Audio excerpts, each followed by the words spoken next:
एक रोग के ऊपर कंट्रोल करने की चेष्टा करते हैं, इतने दूसरा 4 हो जाता है। पहले अक्षय रोग था, उस पर कंट्रोल किया तो कैंसर हो गया। कैंसर का भी 2% को सहारा मिला तो आगे से एड्स शुरू होगी। और तेरा गजब, एक तो एक आगे नई बीमारियां, किसी का कोड लग गया, किसी का किसी प्रकार की तकलीफ, किसी का बेटा मर गया, किसी का पूरा परिवार नष्ट हो गया।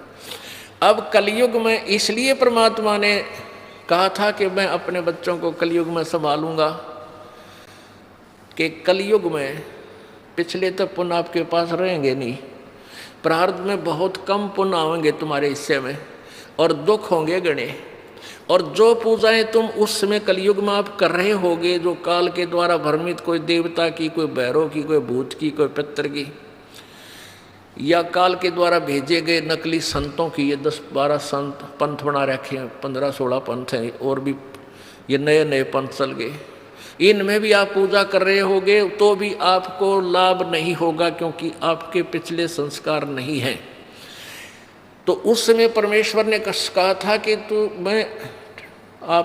तो काल ने ये कहा था कि कलयुग में इनको ऐसा कर दूंगा, ये भक्ति के योग नहीं रहेंगे, शराबी, कवाबी, स्वार्थी, निर्लज्ज, ऐसी पिक्चरें बना दी। देखते आप देख लो पश्चिमी देशों में नगन नाच हो रहा है, सरेआम जो घूम रहे हैं जैसे पशु घूमया करें, नंगे, कोई कुर्ते के छोटे छोटे कपड़े पहनकर बहन बेटियां भी सरेआम ऐसे घूम रही है। तो ऐसी निर्लज्जता कर दे। अब ये हमारे समाज में भी घर करने लगी। पहले ओठों पर लिपस्टिक, ये नाखून पॉलिश और उस तरह के लटक मटक, ये पाउडर चटक मटक, ये कोई बहन बेटी हमने करती नहीं देखी। ऐसी वो वैसाएं किया करती थी, उनको घटिया औरतें माना करते थे। और आज देख लो, जब कोई भी पीछे नहीं रही बहन बेटियां, इसी बूंदी पॉलिश लाऊंगी, इस पूरे नौ न लाल कर लेंगी, मुंह ऐसा बूंदा लाल, देखते बूंदा शक्ल भी ना अच्छी लगे। तो इस तरह की ड्रामाबाजी इस काल ने करवा दी, हमें निर्लज्ज बना दिया। और सरेआम डांस करती हैं ब्याह शादी में, बेटियां नाचे, बूढ़े बाप नाचे, बूढ़े बेटी नाचे, बूढ़े माँ नाचे। अरे थारा गजब, इधर वैसा ही नाचा करती थी कि तो बंद कोठों में, आज सरेआम नचा दिए काल ने हमारे को, हम निर्लज्ज हो गए। अब इस समाज को देखो, कल बताया था आपको कि इस शिक्षा का अवगुण घना है, लाभ एक है, और ये लाभ सब अवगुणों को सेट कर देगा। कि अवगुण ये है कि निर्लज्जता, चातुरता, हम एक दूसरे के जो है ना प्रिय नहीं रहे, अपनी चतुरता के कारण काग बन गए। काग क्या करता है कि जैसे कौवा होता है, गधे की चोंच कमर टूटी होती है और उस दुखती उस जख्म को ही दूनी चोंच मार मार कर उससे खाता है। हम इस चतुरता के कारण रिश्वत लेते हैं, किसी का काम नहीं कर अधिकारी पैसा लेने के लिए उनको 100 ऑब्जेक्शन लगा कर चक्कर कटाते रहते हैं। कोई 2 का 20 बनाते हैं, सब घी में मिलावट, दूध में मिलावट, सब्जी में, हर चीज़ में मिलावट। कहते हैं ऐसा इंजेक्शन लगाते हैं, बेल का तोरी तड़के इतनी लंबी हो ही पावे। थारा गजब वही, सिर्फ वो बेचन खाते रहे कि थारा पैसा, तुम्हें पैसा मिल जाए, हुकंड क्रुक। तो ये चतुरता आ गई।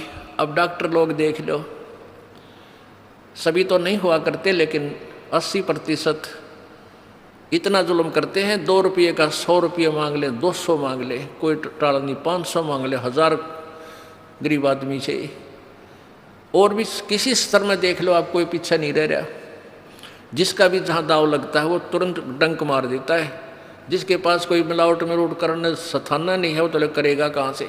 तो अब इसमें अवगुण तो इतने हो गए, माया माया दिखाई देती, ना भाई दिखता, ना बाण दिखती, ना भगवान दिखाई देता। और गुण इसमें एक है इस शिक्षा में कि हम अपने सदग्रंथों को स्वयं पढ़कर भगवान पहचान लेंगे। और इस भगवान के पहचानने के उपरांत, इस ज्ञान को सुनने के बाद अपने आप ये माया की हवस नष्ट हो जाएगी। क्योंकि हमें पता चल जाएगा कि हमारे 2 नंबर के काम करने से धन नहीं जुड़ सकता, पैसा नहीं रह सकता, क्योंकि हमारे भाग्य में नहीं है। और भाग्य से ज़्यादा ले लिया तो ना जाने किस प्रकार जाएगा। एक भक्त ने बताया कि मेरा इकलौता पुत्र बीमार हो गया और मैं उसके ट्रीटमेंट के लिए पहले तो किसी ने बताया इस पर छाया है, इस पर प्रेत है, जंतर मंत्र करने वालों के पास लौटा 20-30 हज़ार रुपये वहाँ लगाए। फिर डॉक्टर लोकल हॉस्पिटलों में दिखाया, वहाँ काफ़ी पैसे लगे। फिर बताया इसके दोनों किडनी फेल होगी, all India medical institute Delhi गया, वहाँ किसी से रिश्तेदार से ले लिवा के वो गुर्दा पैसे वैसे दे कर कहते उसके 3 लाख रुपए लड़के के लगे, दोनों किडनी चेंज कराई। वो किडनी तो सफल होगी, सुख की सांस ली, 3 लाख रुपये लाग गए। और 6 महीने के बाद वो इकलौता पुत्र बस एक्सीडेंट में मर गया। और तेरा गजब है, टक्कर मार मार कर रोया। उसने जब ये ज्ञान सुना कि जो तुम 2 नंबर से पैसा इकट्ठा करना चाहते हो तुम्हारे भाग्य में नहीं है, अगर ऐसा इकट्ठा कर भी लोगे तो अगर 2 लाख कर लिया तो 3 लाख रुपए तुम्हारे ना जाने किस कारण से और कहाँ से निकल जाएंगे, और वो पाप रह जाएंगे जो के तो जो आपने फिर भोगने पड़ेंगे। वो पाप यों के यूँ रह जाएंगे, पैसा नहीं रहेगा जो तुम्हारे भाग्य में नहीं था, तुमने धक्के से कहीं से इकट्ठा भी कर लिया था। तो उसने फिर अपनी कथा बताई कि जैसे ऐसे मैं बहुत जुल्मी आदमी था, अब आपके ज्ञान से आंखें खुल गई। एक 2 रुपये की रील आया करती 20-30 साल पहले, 35 साल पहले। ये कैसेट होती है टेप की, ये टेप चले थे उस टाइम, और उस पर दूसरी कंपनी जो अच्छी बिकती थी उसकी मोहर लगा देते थे और 2 रुपये के रिफल थोक के वाला आता था तोल के बाद से, और 35 रुपये की बेचा करता हुआ कैसेट। किसी और कोई ख़राब हो जाती धमका देता था, भाग जा, ओरिजिनल दे रखी थी बनता है। तो आज मेरे साथ ठीक बनी और थोड़ी सज़ा है मुझको, आपके ज्ञान से पता लग गया मेरे जैसे दुष्ट को तो और सज़ा चाहिए थी। तो पुण्यात्माओं, इस ज्ञान से इस माया की हवस को तो ख़त्म कर देंगे, ये निर्लज्जता भी ख़त्म हो जाएगी। हमारी बहन बेटियों देख लो यहाँ पर किस प्रकार आती हैं, एक देवी आया करती हैं ऐसे, ना कोई फंड करती, अपना सीधे साधे कपड़े पहन कर दो, एक आम सभ्य समाज में होना चाहिए ऐसा इनका व्यवहार हो गया है। और जाके देख लो कितने शहरा में कार्टून बने अंडे हैं लड़कियाँ। तो पुण्यात्मा इसको सेट कर देंगे, लेकिन ज्ञान इस शिक्षा की आवश्यकता इसलिए थी कि हम अपने सदग्रंथों को समझकर उस भगवान को पहचान लेंगे, ये अति आवश्यक था। तो परमात्मा कबीर जी ने ये शिक्षा अब सार्वजनिक करनी पड़ी। नहीं, पहले केवल एक वर्ग पढ़ता था, एक वर्ग ब्राह्मण, और उस बाकी सब अपना धंधा करते थे, रोटी का जैसा भी धंधा था, कोई पाली जाया करता, कोई भेड़ बकरियां पालता था, उनकी ऊन बेच के गुजारे करते थे, खाते नहीं थे। कोई गायें पालते थे, कोई खेती करते थे, कोई मजदूरी करते थे, अपना ठीक टाइम पास कर रहे थे। ऐसा ही काम हमने चाहिए था और भगवान की भक्ति साथ चाहिए थी। चाहे कोई आज अफसर है, चाहे गरीब है, अमीर है, मजदूर है, किसान है, चाहे दुकानदार है, अगर वो नेक नीति से काम करे अपना और भगवान की भक्ति करता रहे तो सबका मोक्ष होगा। बुराई छोड़नी पड़ेगी, 2 नंबर का धंधा त्यागना पड़ेगा और समर्पण भाव से प्रभु के चरणों में आपको लगना पड़ेगा। मोक्ष दूर नहीं है। अब आपका सौभाग्य है कि परमात्मा ने अब ये समय सिलेक्ट कर रखा है, पूर्व निर्धारित था कि कलयुग में जब बिचली पीढ़ी आवेगी तब इन अंशों को मैं पार करूँगा। प्रथम पीढ़ी में परमात्मा, प्रथम जो पीढ़ी थी, प्रथम चरण में आज से 600 वर्ष पहले कबीर परमेश्वर प्रकट हुए स्वयं, और उन्होंने वो लीलाएं करके दिखाई जो भगवान किया करता है। जैसी लीलाएं कबीर परमेश्वर ने की, आज हमारे वेद बताते हैं कि वो परमात्मा ऐसे आता है, छोटा सा शिशु रूप धारण करके आता है, फिर उसकी परवरिश कुंवारी गांव से होती है, वो बड़ा होकर के फिर अपना ज्ञान प्रचार करता है, उसको लोग कवि कहने लग जाते हैं, वो एक सुप्रसिद्ध कवि की उपाधि प्राप्त करता है, लेकिन वो परमात्मा होता है और वो ऊपर तीसरे धाम में रहता है, सतलोक में रहता है, और वहाँ से चल कर आता है, गति करके आता है, अपनी प्यारी आत्माओं, श्रेष्ठ आत्माओं को मिलता है। और जो उसकी शरण में आ जाते हैं उनके सर्व रोग, हर तरह के किसी प्रकार की बीमारी है गर्भ में, शरीर में, या कोई और आपत्ति है, कर्म दंड है, उन सब को नाश करके उनको सतभक्ति देता है, सुखी करता है और सतभक्ति करवा के उनको सतलोक ले जाता है। वो था पहला चरण। तो उस समय परमात्मा ने आकर अपनी अमृत वाणी में, सूक्ष्म वेद में, कबीर वाणी में, सच्चिदानंद घन की वाणी में ये सारी सृष्टि रचना, ब्रह्मा विष्णु महेश की उत्पत्ति, ब्रह्म की उत्पत्ति, अक्षर पुरुष की उत्पत्ति और सत भक्ति कैसे करनी चाहिए, कौन है वो परमात्मा जो पाप नाश कर सकता है, ये अपनी महिमा आप ही आकर बताई। आपने कल वेद में पढ़ा कि वो परमात्मा कबीर देव अपने द्वारा रची हुई सृष्टि और सभी देवी देवताओं के जन्म आपकर स्वयं ही बताता है, स्वयं ही ठीक ठीक विस्तार से बताता है और दूसरा कोई नहीं जान सकता उसकी द्वारा रची हुई सृष्टि को। जब परमात्मा 600 वर्ष पहले आए थे, सन 1398 में आके काशी शहर के एक लहर तारा तालाब में कमल के फूल पर एक शिशु का रूप धारण किया था। वहाँ से नीरू नीमा नाम के 2 मुसलमान जो लाए थे दंपत्ति, वो उठा ले गए थे प्रभु को। वहाँ लीलावत परमात्मा जब बड़े हुए, जब 25 दिन के हो गए तो उन्होंने कुछ भी आहार नहीं किया था, तो उसमें कुंवारी गाय का दूध परमात्मा ने अपनी ही लीला से एक कुंवारी गाय मंगवाई थी, भगवान शंकर जी को भी प्रेरित करके वहाँ भेज दिया था। ये अलग कहानी है, फिर बताएंगे। तो कहने का भाव ये है कि जब कलयुग में परमात्मा आए, प्रथम चरण में धर्मदास नाम के एक सेठ बांधवगढ़ के रहने वाले बहुत बड़े धनी व्यक्ति थे, वो मिले। वो ब्रह्मा विष्णु महेश के पुजारी थे। जैसे हिंदू धर्म में जन्म होने के कारण हम सभी वैसी ही पूजाएं किया करते थे, इन्हीं भगवानों को सर्वेश्वर मानते थे, पूजा के योग मानते थे।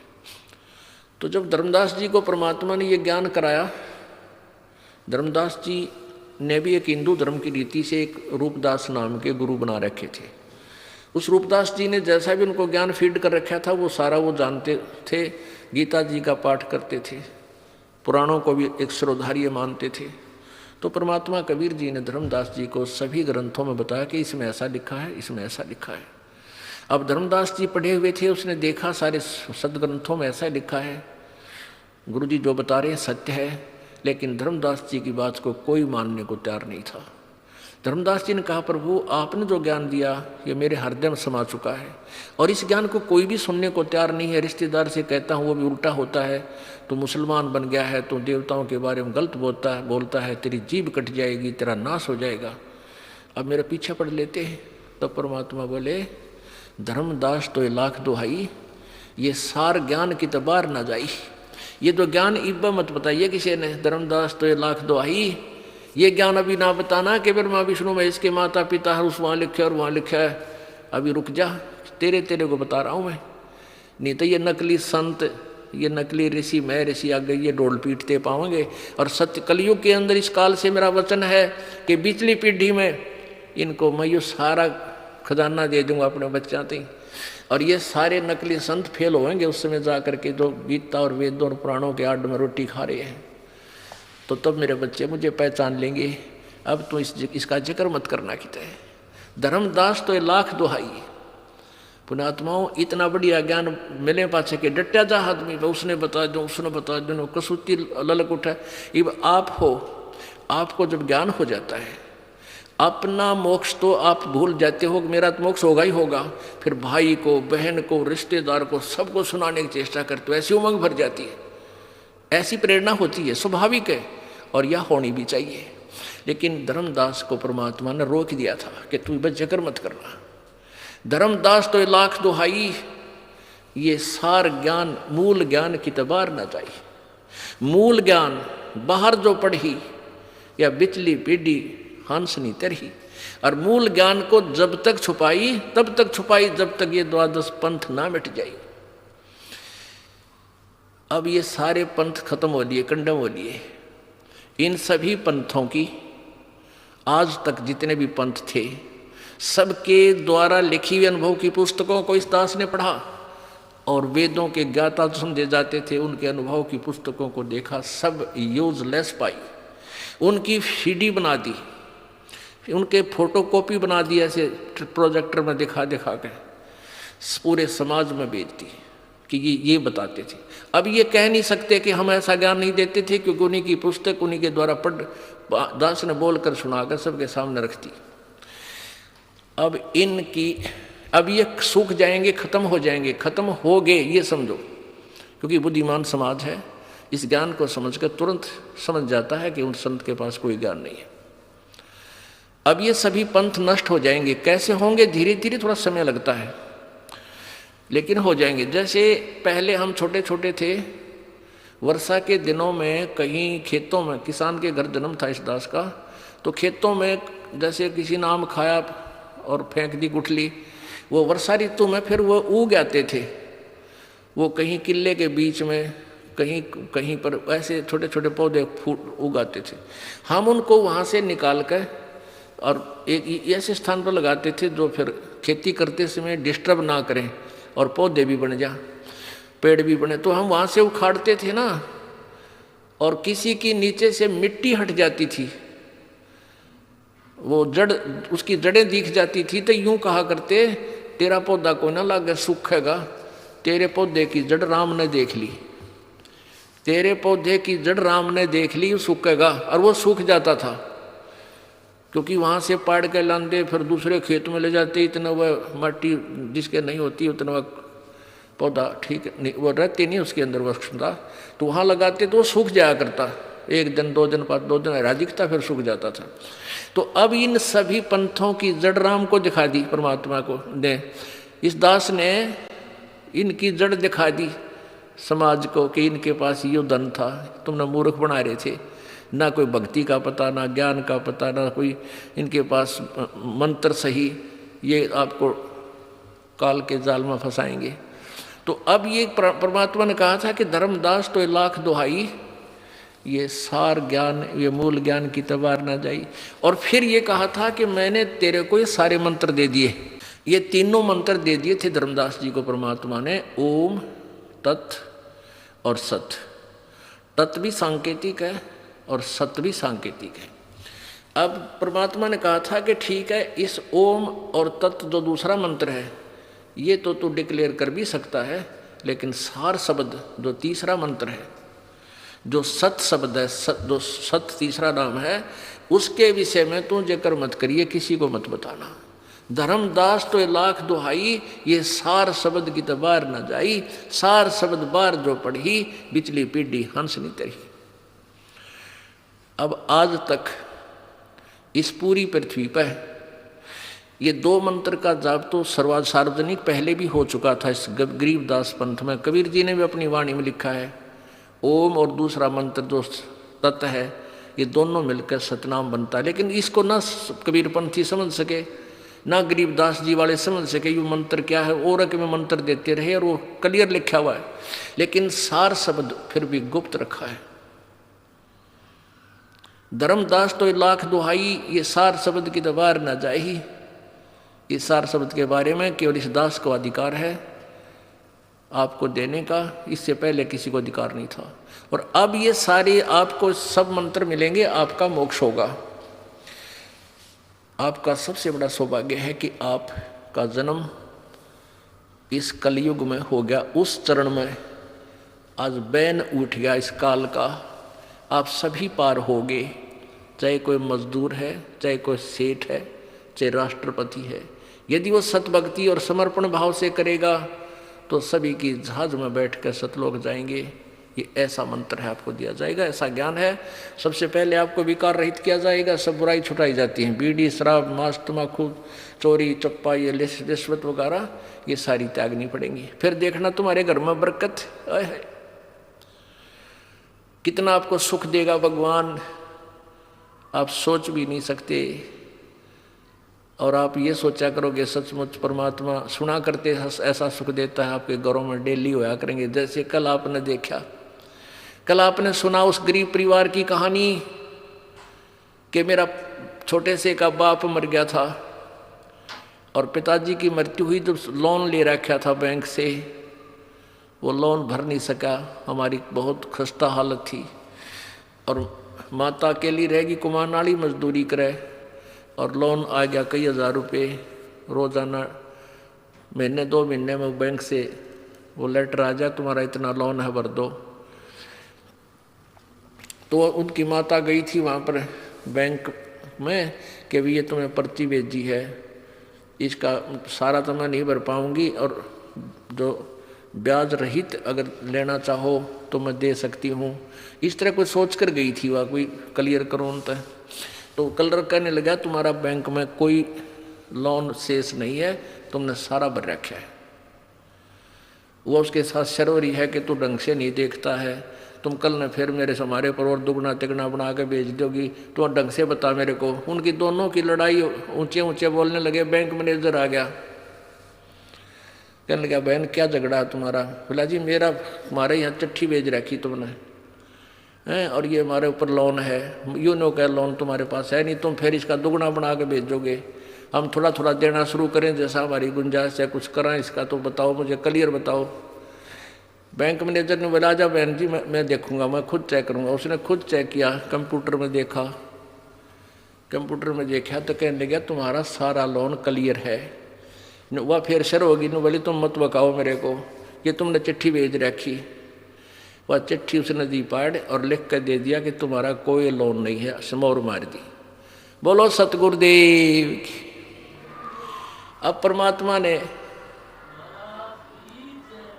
परमात्मा ने कैसी रजा करी, उनके अकाउंट तो लोन ने खत्म कर दिया, उनके अकाउंट में नहीं रहा, नहीं तो वो उनका ऊपर पड़ा कलर का बेचारा गए, मान ले वो लिख के भी दे देते थे, तो उनके उस खाचा में सारा खत्म कर दिया।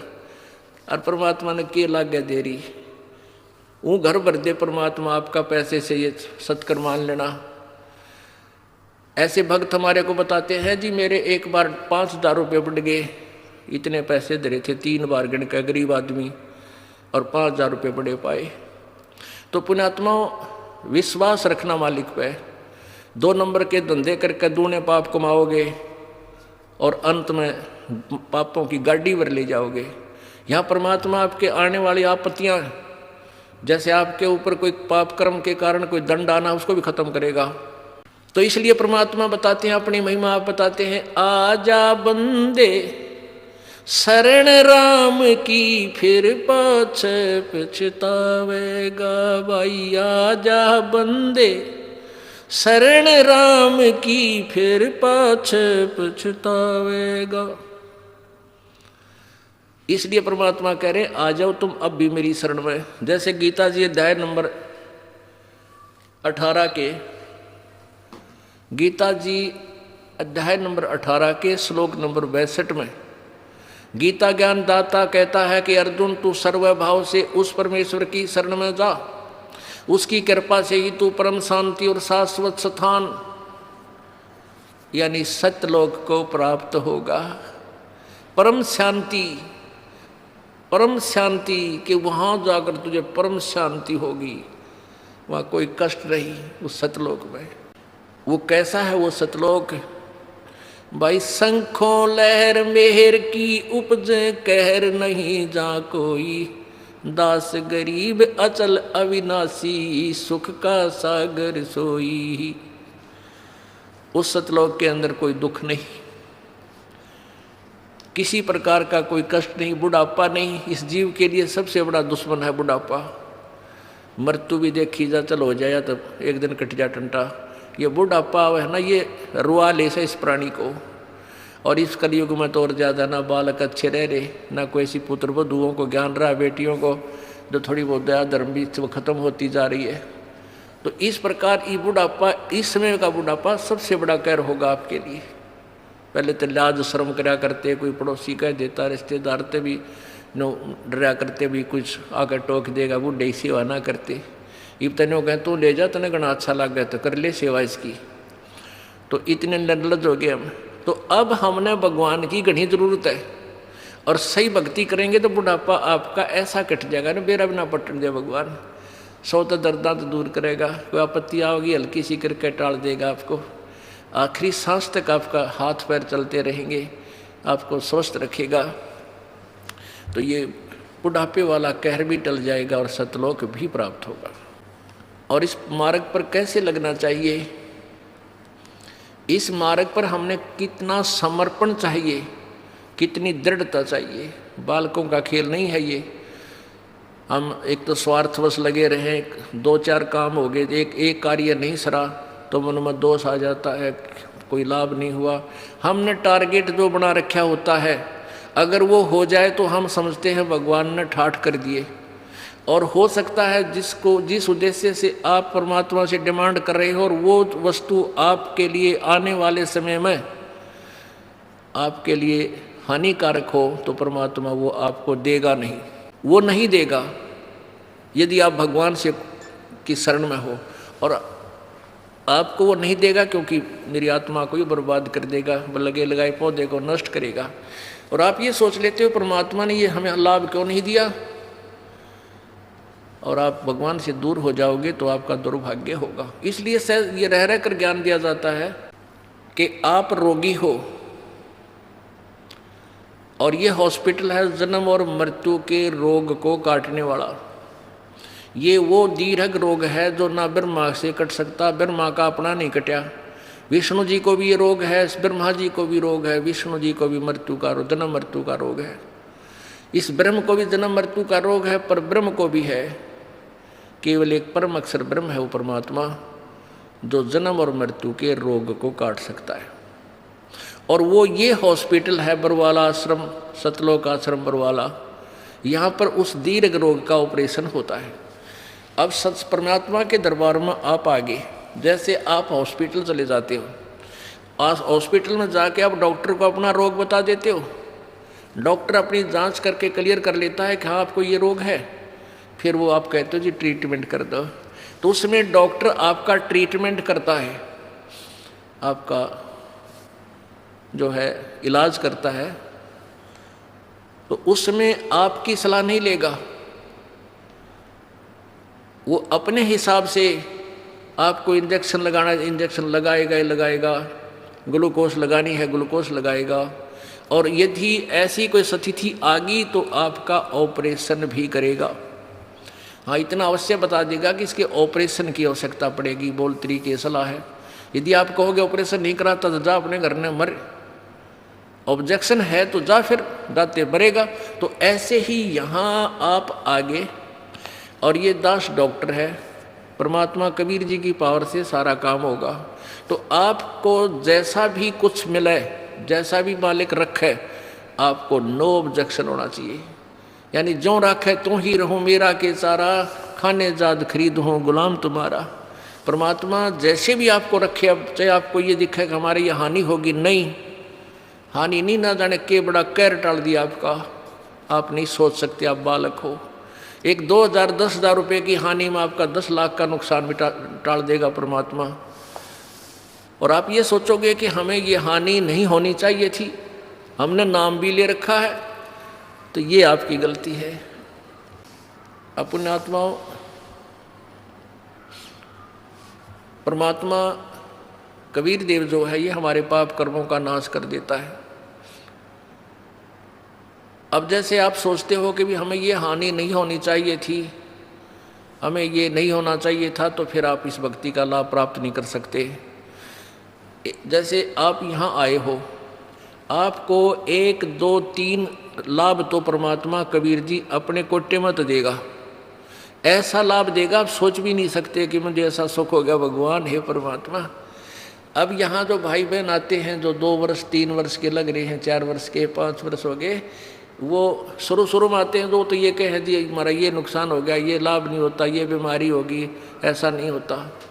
2 वर्ष के बाद जो सच्चे दिल तो लगते हैं, नाम खंड नहीं करते, 2 वर्ष के बाद उनके पास जुबान नहीं रहती, हमके मांगा भगवान तो बिना मांगे देने लग जाता है, इतना सुख दे देगा आपको। अब वो जो नए नए आते हो तो अपने दुख बताते हैं, और उनको क्योंकि आपके पिछले पुण्य नहीं थे, बैटरी चार्ज नहीं थी, तभी तो आपको दुख हुआ, आपके प्रारब्ध में वो पाप थे। अब परमात्मा ने आते ही वो पाप काट के आपके सुख लिख दिए, तो अपने कोटे से आपको दिया। फिर आपको कहा जाता है कि बेटा बच्चा बेटी अब तू भक्ति करके ये अपनी कमाई स्वयं कर। 1 2 सुख तो इसलिए दिया जाता है कि ये पहचान ले कि भगवान है यहाँ पर, और फिर आपने स्वयं अपनी मजदूरी करनी पड़ेगी, तभी तुम सेठ होगे। तो यहाँ आते हो, जैसे कोई भक्त आता है, पहले तो आप सच्चे दिल से शुरू में लगते नहीं।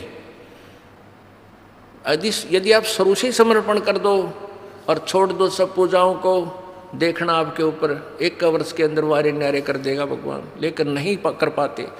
उसके लिए काल ने हमें कैसे बांध रखा है। जैसे एक परिवार में एक आदमी नाम ले लिया एक व्यक्ति ने, और 5 व्यक्ति अनुपासना करने वाले, तो आपके नियम को वो खंड करवा देते हैं, और फिर आपको हानि होनी बराबर रह जाती है, वो लाभ पूरा नहीं मिलता।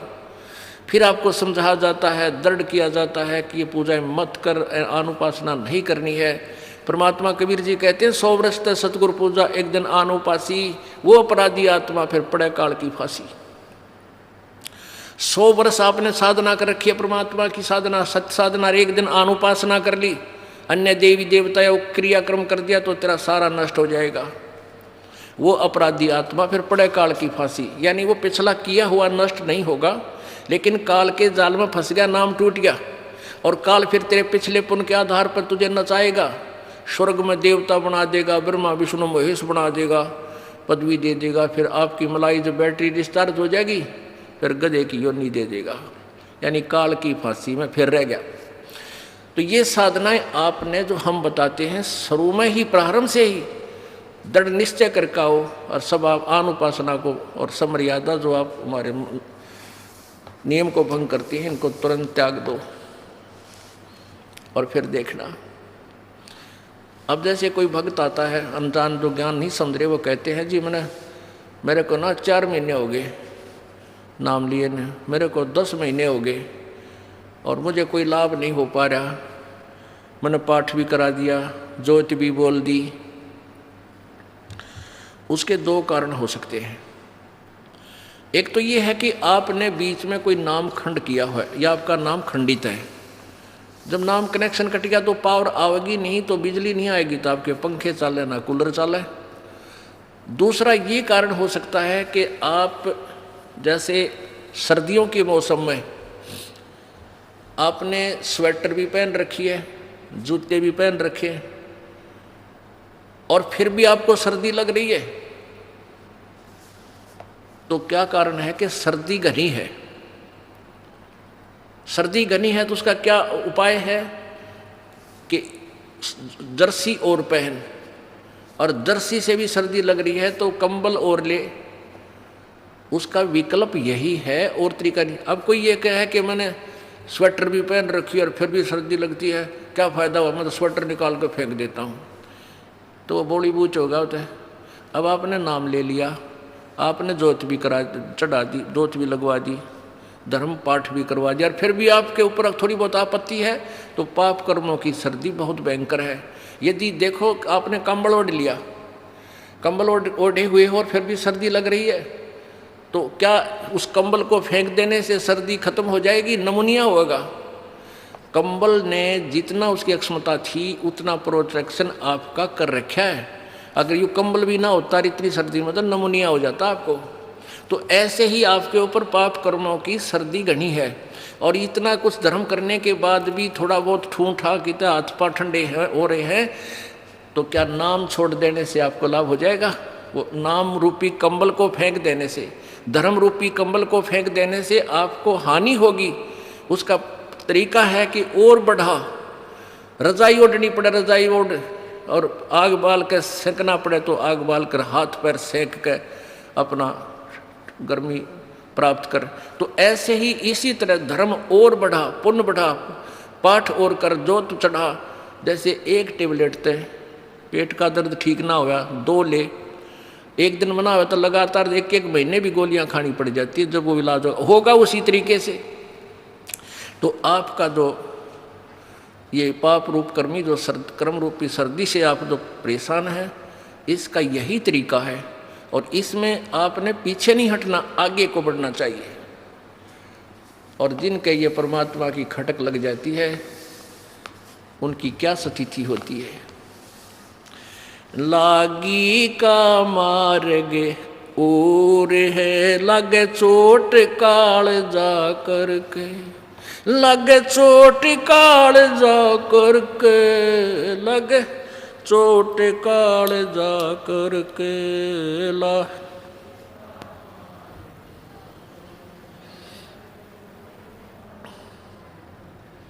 बन बीच भरतरी भूप ने एक मारा ताण निशाना। बन बीच भरतरी मारा ताण निशाना। कोई घड़ी सदी थी आवन की साधु का हो गया आना। कोई घड़ी सदी थी आवन की साधु का हो गया आना। कोई मुआ मर्ग जवा दियो नत तारे धरो न बाणा। कोई मुआ मर्ग जवा दियो नत तारे धरो न बाणा। जिंदा कर दिया डोर था शिष बण्या परीक्षा करके। शिष बण्या परीक्षा करके। शिष बण्या परीक्षा करके। लागी का मार्ग और है लग चोट काल जा करके। लग चोट काल जा करके। लागी का मार्ग और है लग चोट काल जा। गोपी चंद योगी हो गए जिन ले लिया भगमा बाणा। गोपी चंद योगी हो गए जिन ले लिया भगमा बाणा। गुरु महल जनान भेज थे भिक्षा का भोजन लाना। गुरु महल जनान भेजते डोडी पे अलख जगाना। भोजन 3600 छोड़ के भिक्षा का भोजन खाना। व्यंजन 3600 त्याग के भिक्षा का भोजन खाना। तन पड़ गया कमजोर था ना खाया उदर भर के। ना खाया उदर भर के। ना खाया उदर भर के। लागी का मार्ग और है लग चोट काल जा करके। लग चोट काल जा करके। लग लागी का मार्ग और है लग चोट काल जा करके। बाजीद कहे उठाओ ऊंट को लोग कहें ये मुआ। बाजीद कहे उठाओ ऊंट को लोग कहें ये मुआ। उठन आली चीज रही ना गया ओड सलानी सुआ। वा उठन वाली चीज रही ना गया ओड सलानी सुआ। कुछ नक्सक बिगड़ा है नहीं बाजीदा अचरज हुआ। कुछ नक्सक बिगड़ा है नहीं बाजीदा अचरज हुआ। जिन किया अचंबा गोर है राज तजा काल से डर के। तजा राज काल से डर के। तजा राज काल से डर के। लागी का लग चोट काल जा करके। लागी का सुल्तानी मगन बैराग में जिन तज दिया बलख बुखारा। सुल्तानी मगन बैराग में जिन तज दिया बलख बुखारा। कदे पालकिया में चालते अज ठालिया गुदड़ बारा। कदे पालकिया में चालते अज उठा लिया गुदड़ बारा। सब संगी छोड़ी रोवती रोवे था कुणबा सारा। सब संगी छोड़ी रोवती रोवे था कुणबा सारा। वहाँ शोर मचारण वास में ना देखा पीछा फिर के। ना देखा पीछा फिर के। ना देखा पीछा फिर के। लागी का मार्ग लगे चोट काल जा करके, लगे चोट काल जा करके लागी का।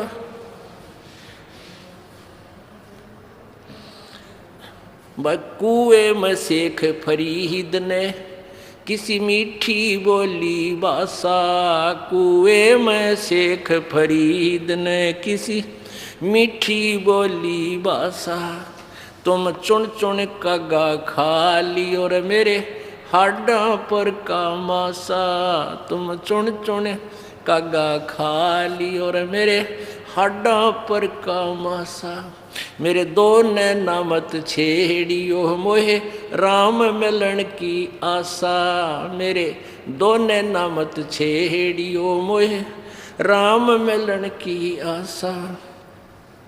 जिन करी तपस्या गोर थी वो होए आश्रय हर के, वो होए आश्रय हर के, वो होए आश्रय हर के लागी का मार्ग।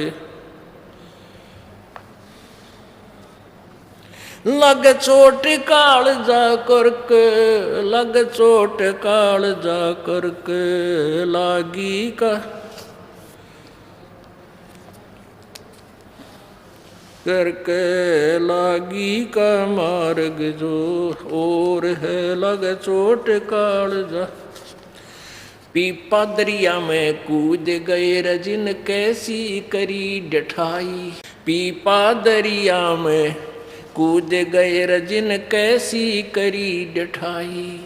वो नर पाड़ा जीत गए रजिन सिर धड़की बाजी लाई, नर वो पाड़ा जीत गए जिन सिर धड़की बाजी लाई। कह मंगलानंद चेतियो तुम सोच समझ मेरा भाई, कह मंगलानंद चेतियो रे कुछ समझ सोच समझ मेरा भाई। बिन चेते यु झूठा शोर है कुछ जाइयो सुकर्म करके, कुछ जाइयो सुकर्म करके, कुछ जाइयो रे सुकर्म करके लागी का मार्ग और है लग चोट काल जा करके, लग चोट काल जा करके, लग चोट काल जा करके लागी का।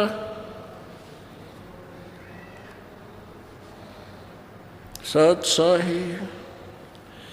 अब इस ये शब्द किसी भक्त अन्य उपासक जो था उसका बनाया हुआ है। फिर भी कथा कहानी जिसने भी जो जिस सत्र की भक्ति कर रहा है, प्रेरणा इन्हीं महापुरुषों से मिलती है जिन्होंने परमात्मा पाने के लिए समर्पण किया।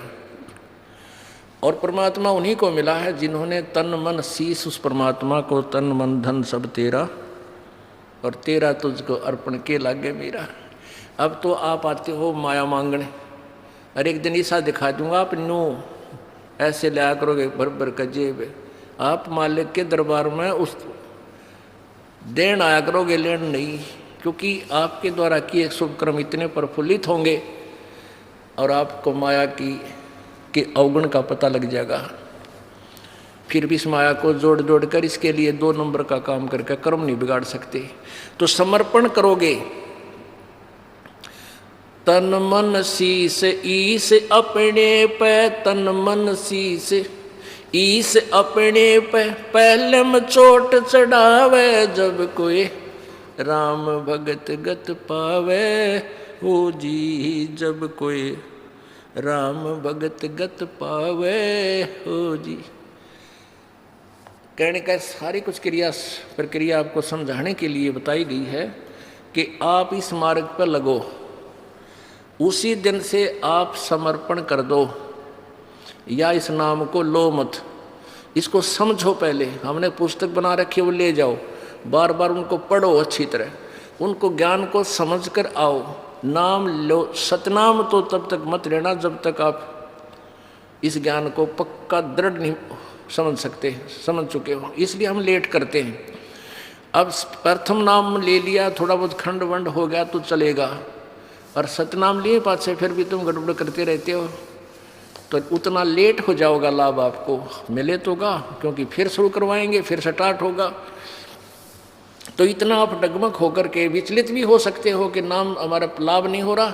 लाभ इसलिए नहीं हो रहा कि आप अन्य मर्यादाएं नहीं निभा रहे जो निभानी जरूरी थी। तो उन सब से पहले उनको निभाओ। दृढ़ एक दवाई देता है वैद्य, वो ये कहा करता भाई दवाई से ज़्यादा परहेज गणा काम करेगा। अब जैसे शुगर है किसी का और डॉक्टर कहता भाई चीनी नहीं खानी, तो डॉक्टर कोई बॉडी बूझ थोड़ा वैसे कह रहा तू ये चीनी मत खाना, और तो फिर भी चीनी खा रहे हो, फिर कहते डॉक्टर साहब को लाभ तो हुआ नहीं।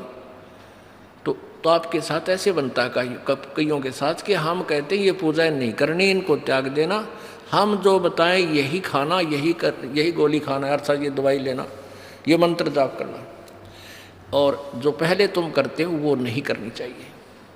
फिर देखना रोज़ नए चमत्कार आपके घरों में होंगे, आपका थूक सूख जाएगा दुनिया को लाभ बताते बताते कि हमारे घर में ऐसा लाभ हुआ, ऐसा। एक परिवार को यहाँ खड़ा कर दूँ जिसने 5 वर्ष 6 वर्ष हो गए नाम लिए ने, जिन्हें सच्चे नीत भक्ति की है मर्यादा में रहते हुए, आप उसके सैकड़ों सुख सुन सकते हो। ये वो कबीर भगवान के दिए हुए, और आपके घर में भी होंगे। अब परमात्मा कहते हैं भाई, कबीर साहब कहते हैं जैसे मोती ओस का ऐसी तेरी आवे, गरीब दास करो बंदगी बहुर न ऐसा दाव। ये दाव लगे आपका।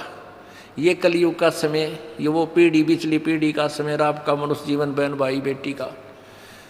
और अब कहते समझा है तो सिर दर पाओ, बहुर नहीं रे ऐसा दाव।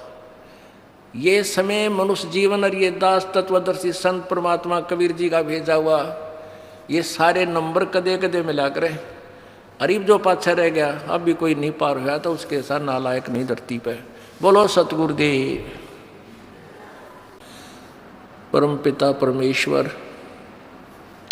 सर्वशक्तिमान सर्व सृष्टि रचनहार बंदी छोड़ कबीर साहब कबीर देव अल्लाहू अकबर, ये वो परमेश्वर है जिसने सर्व ब्रह्मांडों की रचना की, जो हम सब का मालिक है, हम सब का वो पिता है। ये वो परमात्मा है जो बनारस में काशी शहर में भारतवर्ष की पवित्र भूमि पर काशी शहर के अंदर एक लहर तारा नामक तालाब के अंदर विकसित कमल के फूल के ऊपर एक नवजात शिशु धारण करके वो परमात्मा प्रकट हुए। वो परमात्मा अपने सतलोक से चलकर यहाँ आते हैं, अपनी प्यारी आत्माओं को, श्रेष्ठ आत्माओं को, दृढ़ भक्तों को आकर मिलते हैं और इस काल के द्वारा फैलाए गए अज्ञान को समाप्त करने के लिए उन अपनी प्यारी आत्माओं को अपने द्वारा रची हुई सृष्टि तथा संपूर्ण आध्यात्मिक तत्व ज्ञान से परिचित कराते हैं।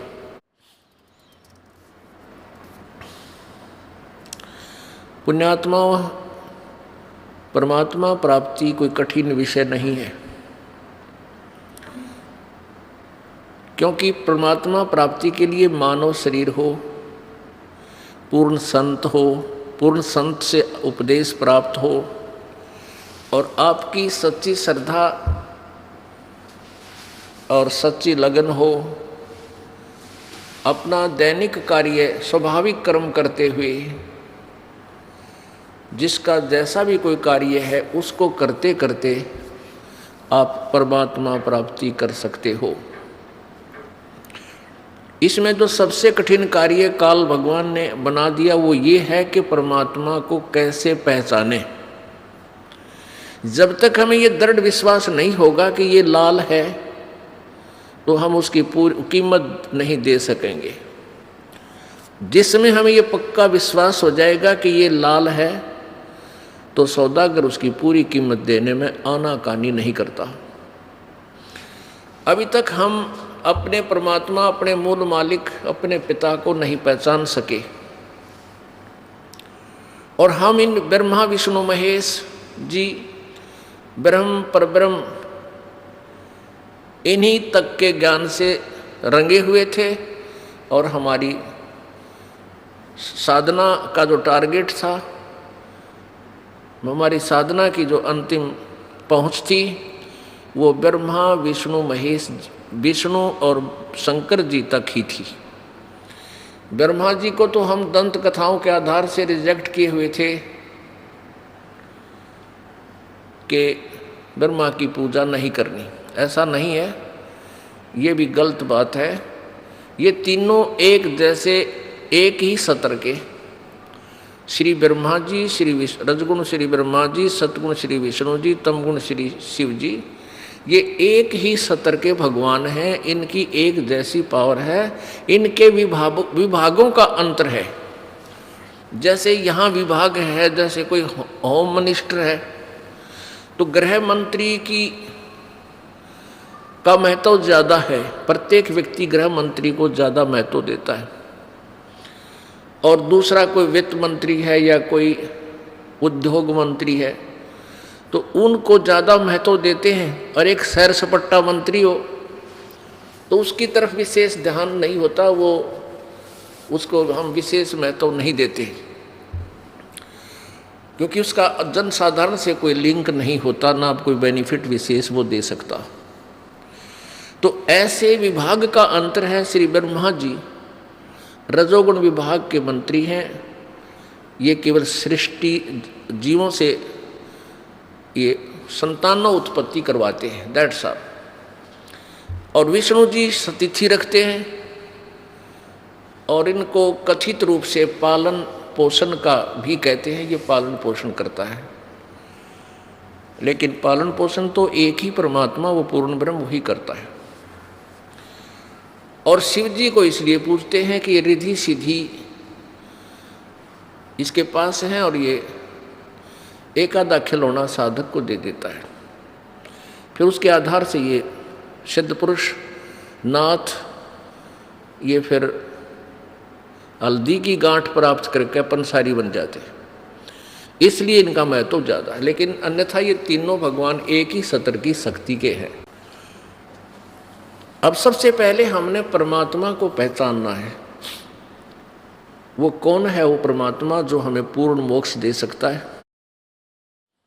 वो परमात्मा कहाँ से पहचाना जाएगा? उसको पहचानने के कौन से हमारे पास प्रूफ प्रमाण होने चाहिए जो हमें मान्य हो?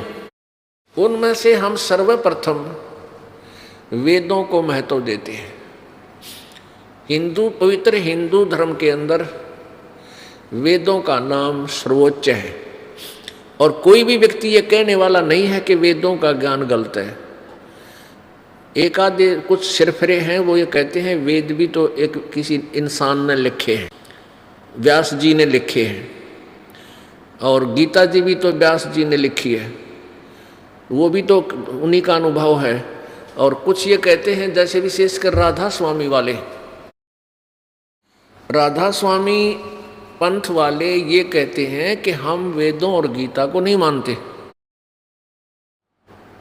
वो भी तो किसी संत व्यास जी द्वारा लिखे उनका अनुभव है। हम तो अपने गुरुओं की, हमारे गुरु संत ने जो ज्ञान दिया है वो वेदों से भी न्यारा है, वेदों से भी उच्चतम है। तो पुण्यात्माओं, इन ऐसी व्याख्याओं से कुछ एक ऐसे व्यक्ति हैं जो ईब कलयुग में अभी 150 वर्ष से यह बिजली गिरी है कि वेदों को भी नकारा करने लग गए कुछ व्यक्ति। क्यों करने लगे? कि वेदों का ज्ञान नहीं था हमें। तो सबसे पहले तो एक 10 मिनट का सत्संग इस राधा स्वामी पंथ का ही कर देते हैं, जो वेदों को भी नकारा करते हैं और कहते हैं हमारे गुरुजी शिवदयाल जी वो परम धनी थे,